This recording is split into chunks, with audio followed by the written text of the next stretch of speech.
Brazil is a massive powerhouse for iron, oil, soybeans, and sugar. Nearly 30 million of its 180 million people also live in the Amazon, which produces 10% of the planet's annual fresh oxygen. The country had been on my hit list for years for multiple reasons. I timed the trip to link up with Carnival in Rio, a giant party prior to Lent. But the real allure was for the 3-day Amazon jungle survival course. Knocking off Christ the Redeemer, one of the 7 wonders of the world, also added some thrill to the journey. I was moving cities back home, and planning for the trip was absolute chaos. Amidst all of the turbulence, I realized I didn't have enough time to get my yellow fever vaccine. Usually, I'd be able to call a week or 2 ahead of time and get my required shots with the local travel clinic. Apparently, there's a worldwide shortage, and the waitlist could have been 30 days or more. While it's not required to enter Brazil, I was about to head into one of the most mosquito-laden forests in the world and didn't want to risk it. Let's not even mention that it takes about a week for it to kick in. It was literally 3 hours before my departing flight from Canada when one of the store owners took pity on my emergency and put together a dose for me. Panic finally subsided. The trip would span 2 weeks and was action-packed hour by hour. Should anything go wrong, it would throw the entire schedule into complete chaos. I was a walking example of what not to do while traveling and ignored all of my own advice, but I knew I had a lot of ground to cover. During the trip, I took a total of 8 domestic flights to span the 8.5 million square kilometers of country. To maximize my usable daylight time, at the cost of my sanity, I would book predominantly morning flights. I always pad my trips with emergency downtime on day 1 and don't plan anything of consequence. International flights can be riddled with delays. And of course, disaster struck. My flight from Sao Paulo to Foz do Iguazu was cancelled on account of the poor weather. The airline offered to put me in a hotel for the night and get me a flight the next morning, but that just wouldn't do. My tour to the falls was at 9 a.m. the next morning and I would miss it entirely. I risked everything and intentionally missed the shuttle bus to the hotel. I kept an eye on the weather, the cancelled flights, and hoped things would change. I would pay any price, with any airline, to get to my destination by morning. I even thought about hiring a private driver, but it turns out that would have been a 13-hour ordeal in ideal conditions. 7 hours passed, and I was starting to feel defeated. Luckily, I have a stockpile of horseshoes up my ass, and a flight opened up. I paid the excruciating ticket fee and managed to get to my hotel by midnight. I fought for this trip, and it was going to happen. Iguazu Falls, a name which literally translates to big water, are best viewed from the Brazilian side because the majority of them are on the opposing side in Argentina. There's over 275 falls in total, and their land formation was caused millions of years ago by a massive volcanic eruption. The best way to see them is to grab the boat tour, and you'll be right up under their mist. They're one of the new 7 wonders of nature as of 2007, amongst places like Table Mountain in South Africa and Halong Bay in Vietnam, that I also bucket listed in recent years. I spent the rest of my afternoon exploring the local bird park to see some exotic animals. Just be mindful of the coatis. They're a type of South American raccoon, though they're quite a bit friendlier than the ones back home. In the evening, your best bet for entertainment is the elaborate Refrain Churrascaria cultural dinner show. It'll fill up the rest of the day, and the music and dance is excellent. The feast was incredibly elaborate, multiple buffets of both local and international food. But besides those 2 add-ons, there's not much else to see in town. The city of Curitiba itself isn't particularly a tourist hub, but the botanical gardens are definitely a gorgeous walk, as is Tango Park. I was there at the end of their rainy season, which runs from October to March, so it was a mix of gorgeous sunny days and getting absolutely drenched. When it does rain, prepare for the roads, even major cities, to be sunken and undrivable. The old downtown also features a plethora of colorful buildings and spray-painted murals. If you're here on a business trip or just stopping by, there's quite a few other unique areas to spot modern and historical architecture. But Brazil is famous for Oscar Niemeyer's work, which you'll find primarily in the country's capital of Brasilia, though the museum here in town is iconic and shouldn't be missed. While it's not one of his works, the Wire Opera House, which is still in use today, is also a spectacle of unique design. The 15th of November Street was one of the first pedestrian streets in Brazil, and it is exploding with shops and restaurants. Make a point to check out the unique BRT bus boarding areas. Brazil's rapid bus model heavily influenced other systems around the world. Over in Rio, the Pedra de Gávea hike was my favorite. It's not recommended to trek without a guide due to steeper sections requiring some bouldering experience. The 4-hour round-trip hike will not disappoint and give unparalleled views of Rio and the ocean below. For the less fitness inclined, the gondola ride up Sugarloaf Mountain is an easier way to get similar views from the opposing side, and it does offer much better views of the beaches. The walk down Copacabana Beach will make your stomach rumble. Every few meters, there's another restaurant or bar featuring live music. Use this as a chance to try a fresh cut of picanha, the national standard for cuts of beef. This is known as top sirloin cap back home. I was in the mood for some haunting experiences, so took a detour out to some neo-colonial houses that seemed abandoned. But that didn't quite do it for me, so I popped in a cab and headed to the elusive 16-story Skeleton Hotel. It was challenging to find at best, but it's the remnants of a nearly 50-year-old hotel that was abandoned mid-construction 19 years later due to bankruptcy. In theme with the trap, the best laid plans were always doomed to failure. I was en route to Christ the Redeemer when the driver informed us that the road was closed due to fallen trees. I wasn't taking no for an answer.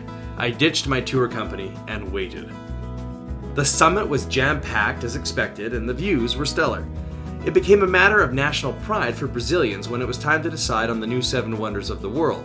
A national campaign launched under the slogan, "Vote for the Christ."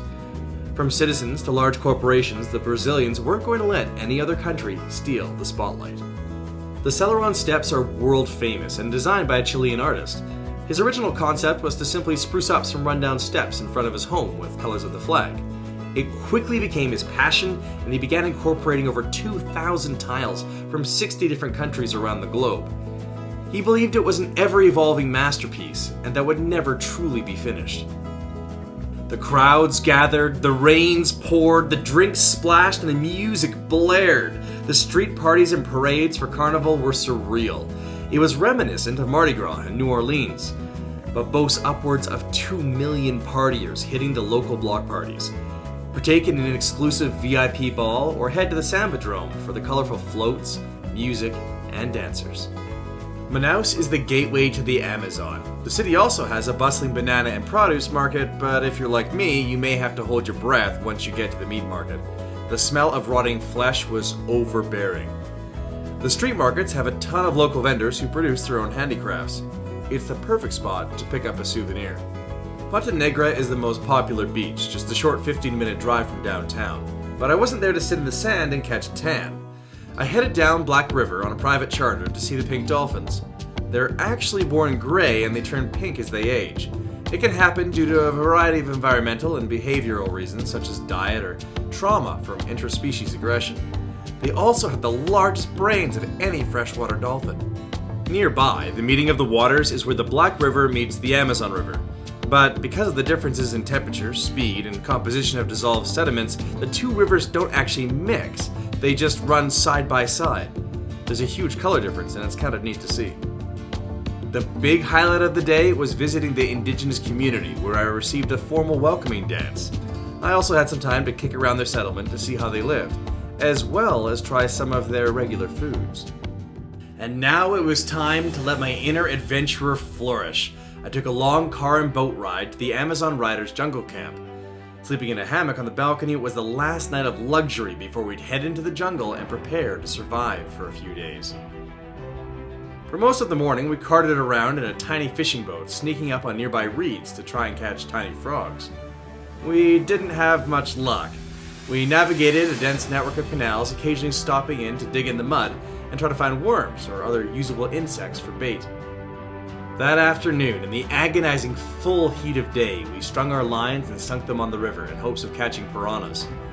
Every time I dropped my line, I was pulling up another one. I couldn't believe the luck I was having. That would never have happened back home. Contrary to popular belief, and despite their gruesome-looking teeth, it actually would take upwards of 500 piranhas to take down a human. But they would normally only attack if you were already severely injured or dying. But they've been known to eat smaller animals, including capybaras. Food in hand, we carted off to a nearby clearing in the jungle and began to set up camp. We pushed through dense, tarantula-infested jungle to lug back a ton of palm leaves, which would provide us a roof for our shelter, protecting us from the elements and stalking animals. We gathered some already fallen branches and attempted to chop them up with a machete to create a basic framework for our jungle tent. We strung up some branches, braced them between trees, and carefully latticed our greenery on top. We were beat. We gutted the fish far away from camp and let the entrails float down the river. Then, my guides thought it would be fun to terrorize me a bit and made sure to point out all the tarantula dens in the dark on the way back to camp. We dug a small pit for a fire and set up a simple makeshift roasting bar. We split open a branch and inserted the piranhas and let them cook. About an hour later, we were famished and ready to eat the dinner we so rightly deserved. Constant howling of animals and terror stories from my guides kept me awake virtually all night. Every time I had an itch, I envisioned that it must have been a tarantula crawling on the mesh surrounding my hammock. It was one of the most traumatizing camping trips I've ever been on in my life. And would I do it again?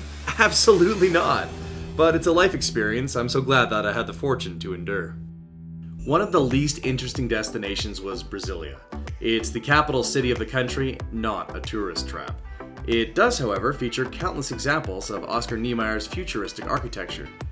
It felt like I had stepped onto a set of a retro science fiction movie from the 60s.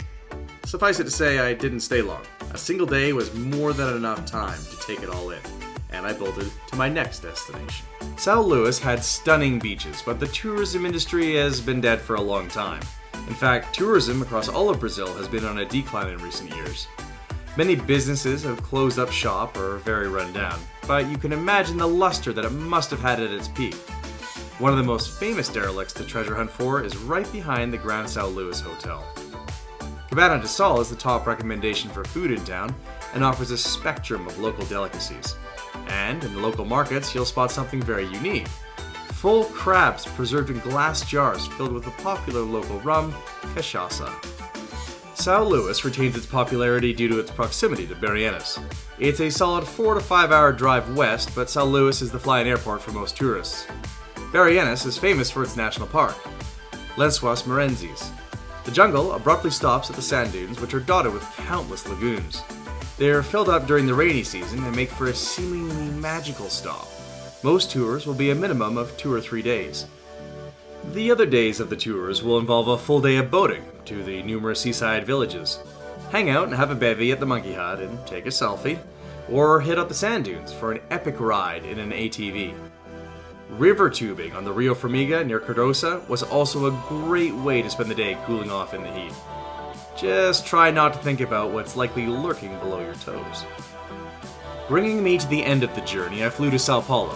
Like every big city, you've got your smattering of cathedrals, ethnic quarters, galleries, and shopping districts. I'd highly recommend taking a city tour, because only about 5% of Brazilians have any degree of English.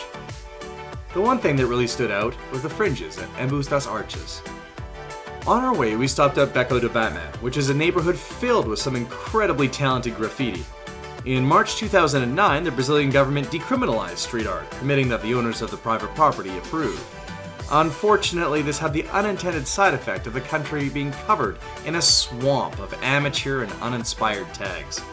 It's been a struggle to cover up the mess ever since, but a few gorgeous areas like this do exist. Embu das Artes is chock full of artisan shops, cute cafes, and numerous craft fairs. Even just walking down some of the city's streets feels like an exhibit. But the real winner for me was the local wine tasting at OLMB. Only in the last few decades have Brazilians been permitted to import wine, so prior to this they would only have what they could buy locally. Many of the domestic wines were low in sulfites, which are preservatives, which means they don't keep for nearly as long. Wrapping up the trip, I paid a final visit to meander through the city park to see where locals hung out on weekends. It was a soothing and cultural end to an action-packed trip that almost didn't happen.